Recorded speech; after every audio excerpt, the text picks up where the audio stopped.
આપણા સમાજ આજે આ ભેગો થયો છે તો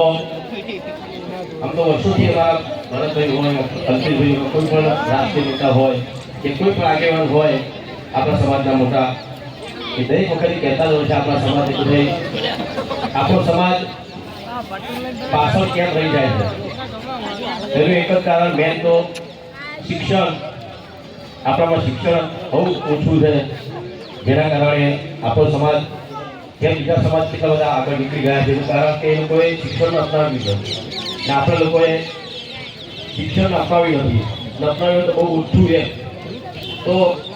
બસ મારા યુવા મિત્રોને ખાસ વિનંતી કરું છું કે ભણજો અને ભણાવજો દીકરીઓ તમે પણ ભણજો ભણો છો ને હા ને બીજું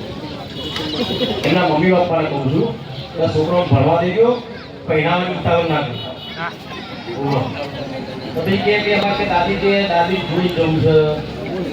પણ બરાબર બધી વસ્તુ દાદી તો હોવાનો થશે એમની ચિંતા ના કરજો પણ દીકરા દીકરી પહેલા ભણાવજો ભણી કરીને સારી નોકરી મળે કોઈ ડૉક્ટર બને વકીલ બને તો આવા કોઈ પોતાના પગ ઉભા રહે પછી જ આપણા દીકરા કે દીકરીને આપણે ભણાવવા જોઈએ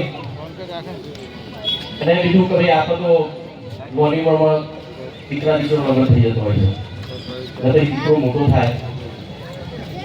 નાની ઉંમરમાં લગ્ન થઈ જાય ભણવાનું તો છોડી દે વાત પૂરી થઈ અને મોટો થાય તો હું કે ખબર નહીં ગમતી બોલો એટલે તારા બાપાએ લાખ રૂપિયા ખર્ચો કરી તરફ પહેરાવ્યું છે હવે કે નહીં ગમતી હોય છૂટા છેડાના પૈસા આપવાના એટલે પાછી બીજી તો લાપી હોય બોલો એટલે જ કહું છું કે ભાઈ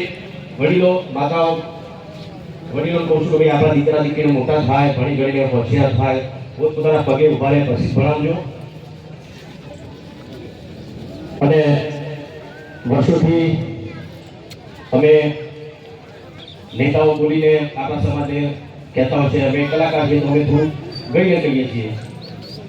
તમે તો બોલવાનું તો હમણાંથી ચાલુ કરી દીધું છું પણ બસ ઠાકોર સમાજ માટે વર્ષો પહેલા મેં આ ગીત બનાવેલું ક્યાં કાર્ય એ અમારા સુરતમાંથી પણ ઉપસ્થિત છે લખન ઠાકોર